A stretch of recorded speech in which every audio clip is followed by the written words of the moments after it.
እንኳን ወደ ኩራስ ፖድካስት በሰላም መጣችሁ። ዛሬ ስለ ዶናልድ ጆን ትራምፕ የህይወት ታሪክ ባጭሩ ላቀርብላችሁ ፈልጋለሁ። አብራችሁኝ ቆዩ። ዶናልድ ጆን ትራምፕ እንግዲህ የአሜሪካ ፖለቲከኛ፣ ነጋዴ፣ የቴሌቪዥን ሰውና የአሜሪካ 45ኛውና 47ኛው ፕሬዝዳንት ናቸው። እንደምታውቁት በአነጋጋሪ አቋማቸው፣ በፖለቲካ ውሳኔዎቻቸው ለምሳሌ እንደ የድንበር አጥር እስከ መገንባት ድረስ የሚያደርስ የንግድ ጦርነት ወይም ደግሞ ታሪፍ የሌሎች ሀገራት ላይ ከሌሎች ሀገራት የሚገቡ እቃዎች ላይ ከፍተኛ መጠን ያለው ታሪፍ በመጨመር ብዙ ውዝግብ የፈጠሩ ፕሬዝዳንት ናቸው። አሁን ኢሚግሬሽን ላይም በብዙ ሚዲያዎች እንደምንሰማው ትልቅ አወዛጋቢ የሆኑ ፖሊሲዎች ያሏቸው ሰው ናቸው። ለምሳሌ የብዙ ሀገራትን ጊዜያዊ ከለላ የጣሱ ብዙ ስደተኞችን ወረቀት ወይም መኖሪያ ፍቃድ የሌላቸውን ከየቦታው ከየመንገዱ ከየመኖሪያ ቤቱ እያፈሱ ወደ ማጎሪያ ካምፖች ወስደው ወደ የሀገራቶቻቸው እንዳውም ወደ ሶስተኛ ሀገር ዲፖርት እያደረጉ እየወሰዱ እየጣሉ ያሉ ግለሰብ ናቸው። ከዚህም በላይ 2 ጊዜ ኢምፒች ተደርገው ብዙ ክስ ቀርቦባቸው ዓለምን ያወዛገቡ በጣም አወዛጋቢ ኮንትሮቨርሺያል ፕሬዝዳንት ናቸው እና እስኪ ባጭሩ ስለ ህይወት ታሪካቸው ልንገራችሁ። መጀመሪያ አስተዳደጋቸውና ስለ ልጅነታቸው እናውራ። እንግዲህ ዶናልድ ትራምፕ በ1946 ሰኔ 14 ቀን በኒውዮርክ ከተማ ኩዊንስ በምትባል ከተማ ውስጥ ነው የተወለዱት። አባታቸው ፍሬድ ትራምፕ ይባላሉ። በመካከለኛ አነስተኛ የመኖሪያ ህንፃዎች ግንባታ ሪል ስቴት ላይ በጣም የታወቁ ሀብታም አንትርፕረነር ወይ ነጋዴ ናቸው። እናቱ ሜሪ አን ማክሎድ ትባላለች። ከስኮትላንድ የመጣች ስደተኛ ነች። እንግዲህ ትራምፕ እናትና አባቱ ከወለዷቸው 5 ልጆች 4ተኛው ናቸው። እንግዲህ እንደ አብዛኛው የኢትዮጵያዊ ልጅ አስተዳደግ ትራምፕ በጥብቅ ስነ ምግባርና ክትትል ነው ያደጉት።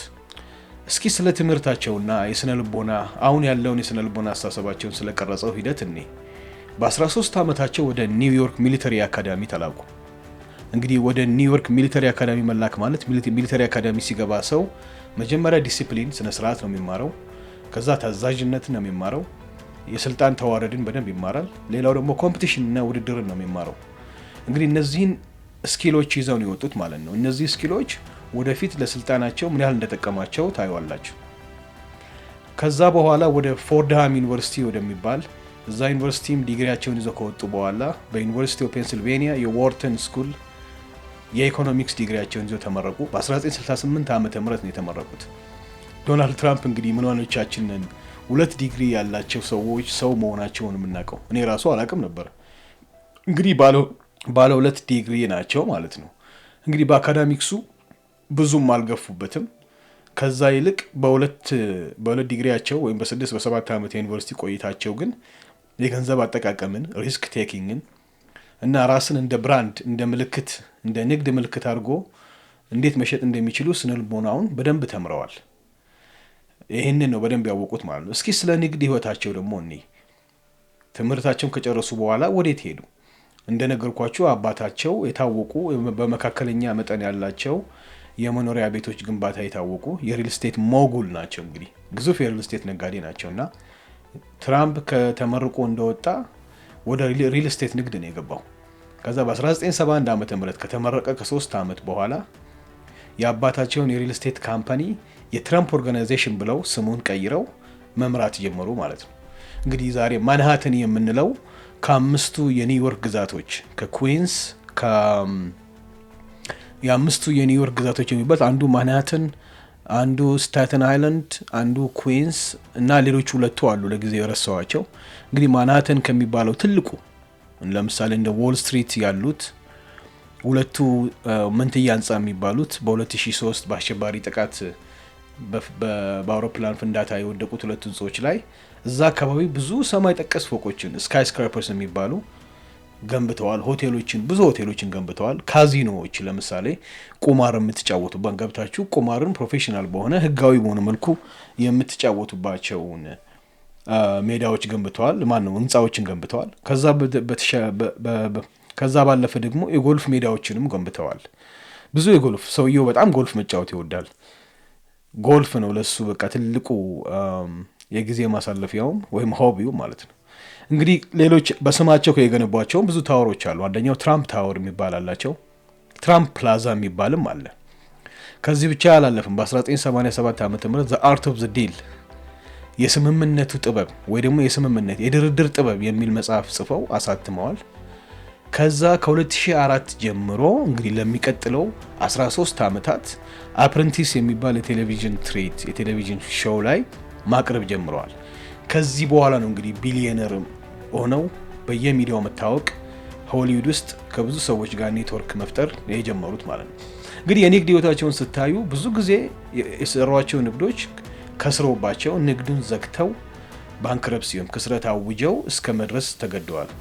ግን ይሄ ቢሆንም ሰውየው ከንግዱ ጎን ለጎን በሚዲያው ላይ ትልቅ ስብዕና ገንብቷል። ትልቅ የሚዲያ ቁጥጥርንም አርቧል። በሚዲያዎች ውስጥ ብዙ ይታወቃል ማለት ነው። እንግዲህ ይሄ ስለ ንግድ ህይወታቸው ነው። እንግዲህ የትዳር ህይወታቸው፣ የቤተሰብ ህይወታቸውስ ምን ይመስላል የሚለውን ካየን በ1977 ከኢቫና ዜሌንኮቫ ከምትባል ሴት ጋር ተጋብተው 3 ልጆች ወልደዋል። ዶናልድ ጁኒየር፣ ኢቫንካ እና ኤሪክ የሚባሉ። ኢቫንካ ሴቷ ነች፣ 2 ወንድ ልጆቻቸው ናቸው። እንግዲህ ከዚች የመጀመሪያ ሚስታቸው ጋር በ1990 ተፋቱ። ከዛ በ1993 ከማርላ ማፕልስ ከምትባል ሁለተኛ ሚስታቸው ጋር ተጋቡ። ከዚህ ትዳራቸው አንዲት ሴት ልጅ አፍርተዋል፣ ቲፈኒ የምትባል። እንግዲህ ከሁለተኛ ሚስታቸውም ጋር ከ9 ዓመት በኋላ በ1999 ተፋቱ ማለት ነው። ከዛ ከ6 ዓመት በኋላ ከሜላኒያ ክናውስ አሁን ካለችው ባለቤታቸው ከሜላኒያ ትራምፕ ጋር ተጋብተው አንድ ልጅ ባረን የሚባል ልጅ ወልደዋል። ይሄ ባረን እንግዲህ በጣም ወጣት ልጅ ነው። በ2024 በተደረገው የአሜሪካ የምርጫ ቅስቀሳ ዘመቻ ላይ ወጣት እንደመሆኑ መጠን ትልቅ የቲክቶክ ፎሎወር አለው። ቲክቶክ ፕላትፎርሙን ተጠቅሞ አባቱ እንዲያሸንፍ ትልቅ አስተዋጽኦ አድርጓል። በተለይ በሱ እድሜ ላይ ያሉ ወጣቶችን በማሳመን የአባቱን ፕሮፓጋንዳ በመናገር የአባቱን ፖሊሲ በማለት ካሪዝማውንም ተጠቅሞ የመሳብ ችሎታውን ተጠቅሞ ብዙ በሱ እድሜ ላይ ያሉ ልጆች ለትራምፕ እንዲመርጡ አድርጓል። ስለዚህ ትልቅ ባለውለታው ነው ማለት ነው። እስኪ ሚዲያ ላይና ዝና ከሚዲያ ያመጣላቸውን ዝና እንደነገርኳችሁ በ2004 እስከ 2015 በ13 ዓመት ውስጥ አፕረንቲስ የሚባል የቴሌቪዥን ፕሮግራም ላይ ያቀርቡ ነበረ። ፕሮግራሙ እንግዲህ ብዙ ጊዜ ሰዎችን እያቀረበ የሚያወዳድር ችሎታቸውን ብቃታቸውን የሚያሳይ ፕሮግራም ነው። በዛ ፕሮግራም ነው እንግዲህ በይበልጥ የታወቁት። ማንም ሰው እስከዚህ ጊዜ ድረስ ዶናልድ ትራምፕን በፖለቲካው አያውቀውም። ፖለቲካ ውስጥ የመወዳደርም የመግባትም ኃላፊነት ፍላጎትም አዝማሚያም አላሳየም። እንግዲህ ለዛ ነው በ2015 ዓመተ ምህረት ለአሜሪካ ፕሬዝዳንትነት እጩ ሲቀርብ ሰዎች ሁሉ ደነገጡ። ብዙ ሆሊውድ ውስጥ የሚያውቋቸው አክተሮች፣ ተጽዕኖ ፈጣሪዎች፣ የቴሌቪዥን አዘጋጆች፣ ኮሜዲያን፣ እነዚህ በሙሉ ዘፋኞች ሁላ ሳይቀሩ ጓደኞቻቸው የነበሩ አብረው ሲበሉ ሲጠጡ የነበሩ በብዙ ንግድ የተነካኩ በ2015 ዶናልድ ትራምፕ ወደ ፖለቲካው መግባቱን ሲያውቁ ፊታቸውን አዞሩባቸው። ጸቡ ያኔ ተጀመረ ማለት ነው። እንደዚህ አወዛጋቢ መሆኑ የጀመረው ያኔ ነው። እንግዲህ በ2015 ለፕሬዝዳንትነት እጩ ቀረበ። በሚያስገርም ሁኔታ በ2016 ምርጫውን አሸነፈ። እንግዲህ ምርጫው የባራክ ኦባማም ድክመት አለበት። ባራክ ኦባማ ብዙ የገባውን ቃል ኪዳን ስላላከበረ አብዛኛውን የመካከለኛ ገቢ ያለውን አሜሪካዊ ስላሳፈረና ቃል ኪዳኑን ስላልፈጸመ ትራምፕ አሜሪካ ፈርስት የሚል ከተለመደው የፖለቲካ አካሄድ ውጪ እንዳልኳችሁ አሜሪካ ውስጥ ብዙ ሰዎች ፖለቲከኞች ካያቸዋቸው የላይፍ ታይም ፖለቲሽያንስ ናቸው። ኦባማ ከልጅነቱ ጀምሮ ወደ ፖለቲካ ያዘነበለ ነው። የኮንግረስ አባል ነበር። ከዛ ሴኔት ነበረ። ኢሊኖይስ ወይም የሺካጎ ገቨርነር ሁላ ነበረ። ጆ ባይደንም ረዥም እድሜውን ከ40-50 ዓመት በላይ ፖለቲካ ውስጥ ያሳለፈ ሰው ነው። እነ ጆርጅ ቡሽ እነ ክሊንተን ሂለሪ ክሊንተን ብዙዎቹ የአሜሪካ ፕሬዚዳንቶች ለረዥም ዓመታት ስልጣን ላይ የቆዩ በፖለቲካ ህይወታቸውን ያሳልፉ ናቸው። ዶናልድ ትራምፕ ግን ፍጹም ከተለየ ከእንግዲህ ከሪል ስቴት ነጋዴነት ወደ ቴሌቪዥን አዘጋጅነት ከዛ ወደ ፖለቲካ የገባ ሰው ነው። እንግዲህ የፖለቲካውን ልምድ ወይም ትሬንድ ያፈረሰ ሰው ነው ማለት ነው። እንግዲህ ከዛ ከብዙ አገራት የዓለም ሀገራት ጋር ግጭት ውስጥ ገብቶ ሚዲያዎችን የማይታመኑ ናቸው በማለት ኢኮኖሚው ላይ ስትረስ በመፍጠር ይሄን ሁሉ የመንቀስቀሻ ዓላማ አድርጎ በ2016 አሸንፏል ማለት ነው። እስኪ የፖለቲካ አወዛጋቢ ሂደቱን የሚያሳዩ አንድ ሁለት ምሳሌዎች ልንገራችሁ። If Ivanka weren't my daughter, perhaps I'd be dating her. You know. Stop it! Oh, it's so weird. I will build a great, great wall on our southern border, and I will have Mexico pay for that wall. Mark my words.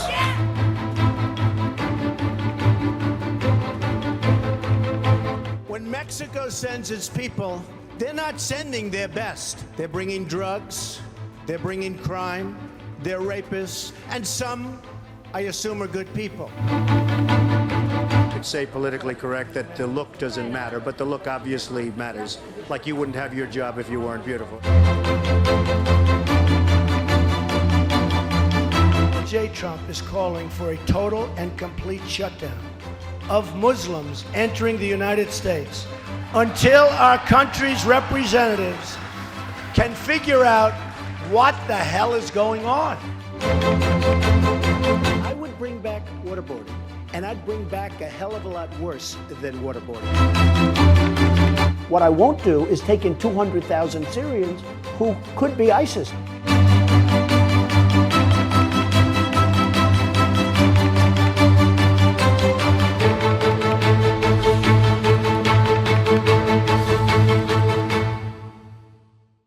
ሲን ወደ ኋላ የሚስብ ወንጀል ተሰራ ተብሎ ትልቅ ውዝግብ ውስጥ ገቡ። በዚህ ምክንያት እስካሁን ድረስ ዶናልድ ትራምፕ ከሚከሰሱባቸው ክስተቶች አንዱ ነው ማለት ነው። እንግዲህ ይህንን ካልም በኋላ ትራምፕን እስኪ ከፖለቲካም አልፎ ምንድነው ማመልከቻው የሚያሳየው ትራምፕ ብለን ካልን ትራምፕ ዝም ብሎ ተራ ግለሰብ ብቻ አይደለም፣ የፖፑሊዝም ምልክት ነው። ሰዎች ሲከፉ፣ ሰዎች በስልጣን ላይ ባሉ ግለሰቦች ቅሬታ ሲኖራቸው ወይም ሲያዝኑ፣ ሲያኮርፉ ለነዚህ ሰዎች በመናገር ለነዚህ ሰዎች አለውላችሁ፣ እኔ ችግራችሁን እፈታለሁ፣ አሜሪካ አደጋ ውስጥ ናት፣ እኔ ከዚህ አደጋ አውጣችኋለሁ በማለት ፖፑሊዝም አብዛኛውን ሰው የማሰባሰብ ምልክት ነው። ትራምፕ ያ ብቻ አይደለም፣ ይሄ አትራክቲቭ የሆነ ካሪዝማው፣ ንግግሩ፣ ታዋቂነቱ፣ ሀብቱ እንደሌላው ፖለቲከኛ መርጦ የሚናገር አለመሆኑ፣ ማንንም ሰው በግልጽ የሚያስቀይም እንደመሆኑ መጠን ይሄ ፐርሶናሊቲው እንግዲህ ብዙ ሰዎችን ስቦ እስካሁን ድረስ አቆይቶታል። ይሄ እንግዲህ በአሜሪካ ታሪክ ውስጥ አንዴ ለፕሬዝዳንት ሆኖ ከዛ ከፕሬዝዳንትነት ወርዶ ከዛ ድጋሚ ተወዳድሮ ለሁለተኛ ጊዜ ያሸነፈው ሁለተኛው የአሜሪካ ሰው ነው። ከግሮቨር ሆቭላንድ ከሚባል የአሜሪካ ፕሬዝዳንት ቀጥሎ ሁለተኛው ግለሰብ ነው። ለመጀመሪያ ጊዜ አንዴ ስልጣን ላይ ከቆየ በኋላ 4 ዓመት ካገለገለ በኋላ ከስልጣን ወርዶ እንደገና ለሁለተኛ ጊዜ ተወዳድሮ ያሸነፈ ሰውና እጅግ በጣም አስገራሚ አስደናቂ ሰው ነው። እንግዲህ በዚህ ባጭር ጊዜ ውስጥ ለዶናልድ ትራምፕ ላቀርብላችሁ ፈልጌያለሁ። አጭር እንደሆነ አውቃለሁ፣ ግን ያስተምራችኋል ብዬ አስባለሁና ይሄ ኩራዝ ሚዲያ ነበረ። አብራችሁን ስለቆያችሁ አመሰግናለሁ። ሰብስክራይብ፣ ላይክ፣ ኮሜንት አድርጉ። ስለ ዶናልድ ትራምፕ የተማራችሁትን ነገር በአስተያየት መስጫው ሳጥን ላይ ያሳዩኝ። ስለ ዶናልድ ትራምፕ የምታውቁት ምንድነው? አሁን እስካቀረብኩት ላይ አዲስ ያወቃችሁት ነገር አለ ወይ የሚለውን አሳውቁኝ። በሌላ የህይወት ታሪክ ፕሮግራም እስከምንገናኝ መልካም ቀን።